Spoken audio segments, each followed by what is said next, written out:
নমস্কাৰ কি খবৰ মই নিৰঞ্জন বৰা মোৰ ইউটিউব চেনেল নিৰঞ্জন বৰালৈ আপোনালোক সকলোকে স্বাগতম জনাইছোঁ আৰ্মি অৰ্ডিনাৰী ক্ৰপছ AOC ফালৰ পৰা যি ফায়াৰমেন ট্ৰেডছমেন মেড MTS বিভিন্ন ধৰণৰ পদৰ অনলাইন এপ্লাই হৈছিলে তা মই যেহেতু আগত অলৰেডি গোটেই কেইবাটাও ভিডিঅ' বনাইছোঁ আৰু ডিটেইলছতো ভিডিঅ' বনাইছোঁ যেহেতু 24 ডিচেম্বৰ তাৰিখে এইটো নটিছ আহিছিলে AOC মই এতিয়া অফিচিয়েল ৱেবছাইটত আছোঁ আপোনালোকৰ নেক্সট উইক মানে নেক্সট উইকৰ পৰা যেহেতু আপোনালোকে এডমিট কাৰ্ড মই ইমেইলত সেন্ড কৰিব বুলি দিছিলে কিন্তু বৰ্তমান ইতিমধ্যে এডমিট অহা ষ্টাৰ্ট হৈ গ'ল কেতিয়া বহুতে মোক কমেন্ট কৰিছে যে দাদা মোৰ 76% বা 70% 60% বা 50 45% মোৰ এডমিটৰ এতিয়ালৈকে খবৰ খাতি পোৱা নাই আপোনালোকে ভিডিঅ'টো শেষলৈকে চাব কি হৈছে কথাটো একদম এতিয়ালৈকে মই ক্লিয়াৰ কৰি দিম কি হৈছে কি কথা মোৰ যেটো 60%ৰ ওপৰতে আছে মোৰ বৰ্তমান কোনো ধৰণৰ ইমেইল অহা নাই বা মেছেজ অহা নাই প্ৰথম কথা হ'ল মই যেটো কাট অফৰ কথা কৈছিলো 50%ৰ ওপৰত আপোনালোকৰ অহাৰ চান্স আছে কিয়নো আমাৰ অসম অৰুণাচল প্ৰদেশ নাগালেণ্ড মণিপুৰ এই চাৰিখন ষ্টেটৰ ভিতৰত 330টা ট্ৰেডমেনৰ পোষ্ট আছিলে আৰু 71টা ফায়াৰমেনৰ পোষ্ট আছিলে এতিয়া যদি আপোনালোকে চাই ট্ৰেডমেন মেটৰ যেহেতু 30টা পোষ্ট আছিলে 30টাক আপোনালোকক পূৰণ 50 মাৰি দিব মিনিমাম আপোনালোকৰ 16-17 ল'ৰা ছোৱালী আপোনালোকে এতিয়া আপোনালোকে চাওক ভালকে ইন্টাৰেষ্ট দি চাব বস্তুটো এতিয়া আমাৰ অসম অৰুণাচল প্ৰদেশ নাগালেণ্ড আৰু মণিপুৰ এই চাৰিখন ষ্টেটৰ ভিতৰত ট্ৰেডমেন মেটৰ পোষ্ট আছে 30টা যদি আমি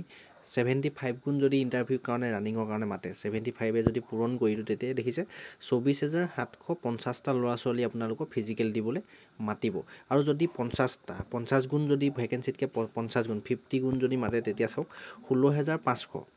দেখিছে 16500 ল'ৰা ছোৱালী আপোনালোকে ফিজিক্যাল টেষ্ট দিবলৈ মাতিব মই ক্যালকুলেট মাৰি আপোনালোকক দেখাই দিছো তাৰ পিছতে আপোনালোকৰ কি হয় ফায়াৰমেনৰ পোষ্ট আছিল 71টা 71ক যদি আমি 71ক যদি আমি 50 গুণ কৰো 50 গুণ হলে 3550টা আৰু যদি আমি 75 গুণ 75 গুণ যদি কৰো তেতিয়া 5325টা ল'ৰা ছোৱালী আপোনালোকক ফিজিক্যাল দিবলৈ মাতিব এটা দেখিলে যদি মই সাপোজ উদাহৰণ এটা দিলো আপোনাৰ ট্ৰেডমেন মেটৰত যেহেতু 330টা পোষ্ট আছিল তাৰ 50 গুণ মাতিলে দেখিলে 16500টা 16500টা ল'ৰা ছোৱালীহে আপোনালোকৰ পাৰ্সেন্টেজ আপোনালোকৰ চাব কিয়নো যদি 16500তকৈ ওপৰ 500টা ক্যান্ডিডেট যদি 80%ৰ ওপৰতে যদি এপ্লাই কৰা ক্যান্ডিডেট থাকে তেতিয়া 70-80%লৈ আপোনালোকক কেতিয়াও ফিজিক্যাল দিবলৈ নামাতে ইয়াৰ পাছতে চাওক যেহেতু ফায়াৰমেনত আমাৰ চাৰিখন ষ্টেটৰ ভিতৰত টোটাল পোষ্ট আছে 71টা চাৰিখন ষ্টেটৰ ভিতৰত যদি 71টা আমি যদি 50 গুণ কৰো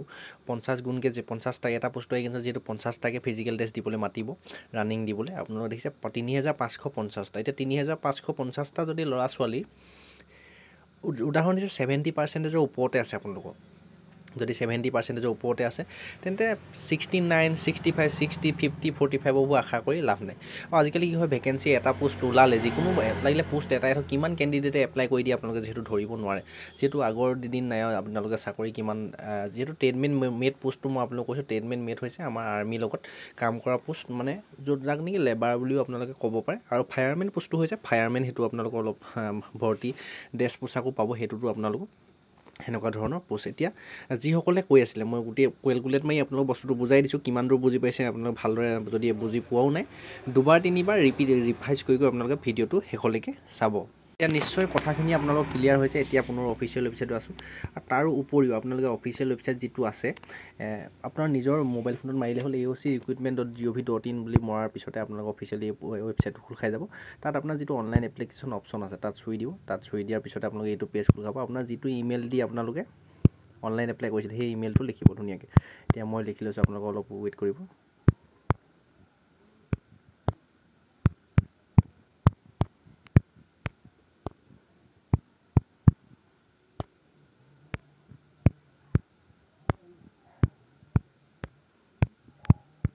তাৰপিছত যেটো ক্যাপচা কোড আছে সেম টু সেম যেনেকৈ আছে তেনেকৈ আপোনালোকে ক্যাপচা কোডটো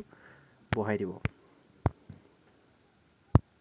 ভিডিঅ'টো অলপ দীঘলীয়া হ'ব গোটেইখিনি মই আপোনালোকক এটা এটাকে টপিক গোটেইকিটা বুজাই দিছো আপোনালোকে সেইভাবে চাব কে ইউ আৰ তাৰপিছত এই ক্যাপচাটো বহাই দিয়াৰ পিছত আপোনালোকে লগইন অপচনটো চুই দিব লগইন অপচনটো চুই দিয়াৰ পিছত আপোনাৰ যেটো পাসপোৰ্ট দিছিলে এপ্লাই কৰোঁতে যথেষ্ট এটা হাৰ্ড পাসপোৰ্ট দিবলগীয়া কথা আছিলে হেতু মই যেটো পাসপোৰ্ট দিছো আপোনালোকে এটো নোট কৰি নলব আপোনালোকৰ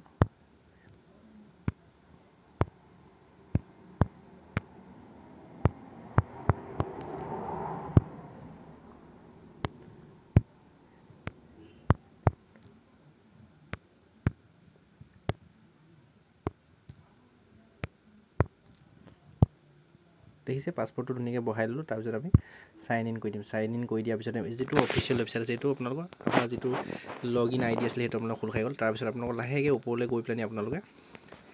agri to continue online application form তাত আপোনালোকে ক্লিক কৰি দিব তাৰপিছতে আপোনালোকে এনেদৰে আপোনালোকৰ যিটো অনলাইন এপ্লাই কৰিছিলে এইটো আপোনালোকৰ ওলাই যাব ইয়াত যদি আপোনালোকৰ ছাবমিটেড দেখাই আছে তেন্তে এতিয়াও আপোনালোকৰ ফৰ্মখন প্ৰচেছিঙত আছে মানে আপোনালোকৰ এতিয়াও আপোনালোকে কেলকুলেট কৰি শ্বৰ্ট লিষ্টেড কৰি আছে মানে কিমানটো পাৰ্চেণ্টেজৰ পৰা মাতিব সেইবোৰ কৰি আছে যদি আপোনালোকৰ মিনিমাম 55+ % আছে তেন্তে আপোনালোকে আশা কৰিব পাৰে এডমিট কাৰ্ড হয়তো অলপকৈ যিহেতু 4 ফেব্ৰুৱাৰীৰ পৰাহে 2025 আপোনালোকৰ এডমিট কাৰ্ড আছে মই এডমিট কাৰ্ডো দেখাই দিম আমাৰ গুৱাহাটী নাৰেংগী চেণ্টাৰত এডমিট কাৰ্ডো পাইছোঁ মোৰ হাতত আহি পৰিছে মোৰ যিহেতু ছাবস্ক্ৰাইবাৰে হয় তেওঁৰ পাৰ্চেণ্টেজ কিমান আছে সেইটো খালি কোৱা নাই মোক বৰ্তমানলৈকে এনেদৰে যদি দেখাই আছে আপোনালোকৰ ফৰ্মখন হয়তো একচেপ্ট কৰিব পাৰে সকলোৱে এইটো দেখাই আছে নিশ্চয় যিসকলে এপ্লাই কৰিলে আপোনালোকৰ তাৰপৰা কি হ'ব ছাবমিটেড যদি দেখাই আছে তেতিয়া আপোনালোকে মেইলটো যিটো মেইল দি দিছিলে সেইটো আপোনালোকে ভালদৰে চেক কৰি থাকক আৰু তাৰপিছতে কি এনেকৈ ছাবমিট গোটেই দেখালেও নহ'ব আপোনালোকৰ ছাৰ্ভাৰটো মানে AOC ফালৰ পৰা আপোনালোকৰ ছাবমিটেড দেখাইছে সেইটো চাবৰ বাবে কেনেদৰে আপোনালোকে সেইটো যেতিয়া ছাবমিটেড তেওঁলোকে একচেপ্ট যেতিয়া কৰিব আপোনালোকৰ মোবাইলত এনেদৰে মেছেজ আহিব মই এতিয়া মেছেজটো দেখাইছোঁ আপোনালোকৰ ভিডিঅ'টো শেষলৈকে চাই থাকক আপোনাৰ এপ্লিকেশ্যনটো যিটো অনলাইন এপ্লাই কৰিছিলে যিটো পাছপৰ্ট যিটো আপোনাৰ ইমেইল আইডি দি কৰিছিলে সেইটো আপোনাৰ ছাবমিটেড দেখালেও নহ'ব আপোনাৰ যদি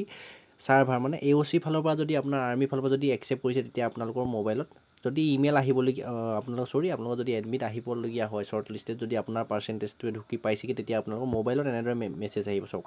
ইউৰ এপ্লিকেশ্যন নাম্বাৰ AOC 03 টেডমেন TMM মানে হৈছে টেডমেন মেটৰ আপোনালোকৰ এইটো নাম্বাৰটো দিছে roll number U R category হয় মানে আনৰিজাৰ্ভ হয় এইটো পোষ্ট অফ টেডমেন মেট ইজ একচেপ্টেড মানে তেওঁলোকে একচেপ্ট কৰিছে তেওঁলোকৰ শ্বৰ্ট লিষ্টেড হৈছে আপোনাৰ পাৰ্চেণ্টেজটোৱে ইণ্টাৰভিউৰ কাৰণে মাতিব সেইবাবে এইটো মেছেজ হৈছে তাৰপিছত আপোনালোকক দেখাইছে যে প্লিজ চেক ইউৰ ইমেইল মানে আপোনালোকৰ তেখেতৰ যাৰ মেছেজটো আহিছে তেওঁৰ ইমেইলটো যিটো মেইল দিছিলে তাত চেক কৰিব গৈছে আপোনালোকৰ এডমিট কাৰ্ডখন ইতিমধ্যে মেইলৰ যোগে চেণ্ড কৰিছে তাৰপিছত আৰু এখন মই আপোনালোকক দেখাইছোঁ এখন চাওক তাৰপিছত এইটো এটা দেখিছে your application number fireman OBC candidate হয় তেওঁৰ পাৰ্চেণ্টেজটো আপোনালোকে ঢুকি পাইছে মানে এডমিট কাৰ্ডখন তেখেতলোকৰ ফালৰ পৰা পঠিয়াইছে আৰ্মি ফালৰ পৰা AOC ফালৰ পৰা দেখিছে for the post of firemen is accepted মানে তেওঁলোকে শ্বৰ্ট লিষ্টেড কৰিছে এইটো পাৰ্চেণ্টেজ যথেষ্ট কিজান আছে 80 90 বা 70 যি পাৰ্চেণ্টেজ নহওক একচেপ্ট কৰিছে please check your email ID মানে আপোনালোকৰ ইমেইলটো চেক কৰিবলৈ তেখেতক এইটো মোবাইল ফোনত মেছেজ আহিব আপোনাৰ যদি পাৰ্চেণ্টেজটোৱে আপোনাক যদি মাতেগৈ আপোনালোকে ৱেইট কৰিব যদি আপোনালোকৰ 50+ যদি পাৰ্চেণ্টেজ আছে আমাৰ অসমৰ কাৰণে যথেষ্টখিনি যিহেতু কেণ্ডিডেট মাতিব অসম অৰুণাচল প্ৰদেশ নাগালেণ্ড আৰু মণিপুৰৰ কাৰণে 4খন ষ্টেটৰ কাৰণে সেইবাবে আপোনালোকৰ 50%ৰ ওপৰত যদি আছে আপোনালোকে ধৈৰ্য হেৰুৱাই নেপেলাব অলপ ৱেইট কৰক হয়তো অহাৰ চান্স আছে ইয়াৰ পিছতে মই আপোনালোকক দেখাই আছোঁ এই দেখিছে এডমিট কাৰ্ড মই দেখাইছোঁ এইখন নাৰেংগী গুৱাহাটী এডমিট কাৰ্ড দেখিছে AOC এডমিট কাৰ্ড 2024 হয় OBC কেণ্ডিডেট টেডমেন মেট্ৰ' হয় এইখন পোষ্ট দেখিছে এক্সাম চেণ্টাৰটো যদি চাই নাৰেংগী টিবুলটো গুৱাহাটী আছাম আৰু ডেট এণ্ড ৰিপৰ্টিং টাইমটো চাই লওক ইণ্টাৰভিউ তেখেতৰ আছে 4 ফেব্ৰুৱাৰী 2025 6টা বজাত ৰিপৰ্টিং টাইম দিছে তাৰপিছত আৰু এখন যদি চাওঁ এইটো চাওক ইয়াত কি লগত লৈ যাব লাগিব আপোনালোকে যদি আহে আপোনালোকে কি লগত লৈ যাব লাগিব ইয়াত ডকুমেণ্টৰ ডিটেইলখিনি দিছে আপোনালোকে চাই লওক photocopy of the admit card along latest passport size photo duly effects মানে আপোনালোকৰ যিটো এডমিট কাৰ্ডৰ আপোনালোকে এইটো অপশ্যনৰ ইয়াতেই তললৈ দেখিছে টেডমেন মেটৰ তললৈ জেগাতে আপোনালোকৰ ফটো এখন লগাই নিবলৈ কৈছে মানে ৰিচেণ্ট পাছপৰ্ট চাইজ আপোনালোকে এখন ফটো লগাই নিবলৈ কৈছে তাৰপিছত 2 নম্বৰতে কৈছে অৰিজিনেল ফটো আইডেণ্টি মানে অৰিজিনেল আধাৰ কাৰ্ড পান কাৰ্ড বা ভোটাৰ কাৰ্ড যিকোনো এটা ড্ৰাইভিং লাইচেঞ্চ যদি আছে আপোনালোকৰ যিকোনো এটা অৰিজিনেল আপোনালোকৰ আইডেণ্টি প্ৰুফ এটা লৈ যাব কৈছে তাৰপৰা লগত কৈছে original matriculation certificate along with marksheet মানে আপোনালোকৰ চাৰ্টিফিকেট মেট্ৰিকৰ যিটো চাৰ্টিফিকেট যিটো মানে ফায়াৰমেনত টেডমেনত যদি এপ্লাই কৰিছে মেট্ৰিক পাছে যিহেতু লাগে যিটো পোষ্টত এপ্লাই কৰিছে তাৰ সেইটো কোৱালিফিকেশ্যন যিটো পিছে তাৰ চাৰ্টিফিকেট মাৰ্কশ্বিট আপোনালোক লৈ যাবলৈ কৈছে তাৰপিছত আপোনালোক দিছে original mandatory education qualification certificate মানে আপোনালোকৰ চাৰ্টিফিকেটখন নিব লাগিব আৰু লগতে মাৰ্কশ্বিটখনো নিয়াটো এইটো কম্পালচৰি আপোনালোকে নিব লাগিবই তাৰপিছত original caste certificate force belong SC ST OBC মানে আপোনালোকৰ যদি SC ST OBC যদি কেণ্ডিডেট হয় তেন্তে আপোনালোকৰ অৰিজিনেল OBC হ'লে NCL নিবই লাগিব এইটো মই আগতেও কৈছোঁ আপোনালোকৰ যদি SC ST EWS যদি হয় তেন্তে আপোনাৰ ষ্টেটৰ কাষ্টৰ চাৰ্টিফিকেট এইখন লৈ গ'লেও হ'ব মই গোটেই কথাখিনি বুজাই দিলোঁ যিসকলে কমেণ্ট কৰিছিলে মোৰ 70% 72%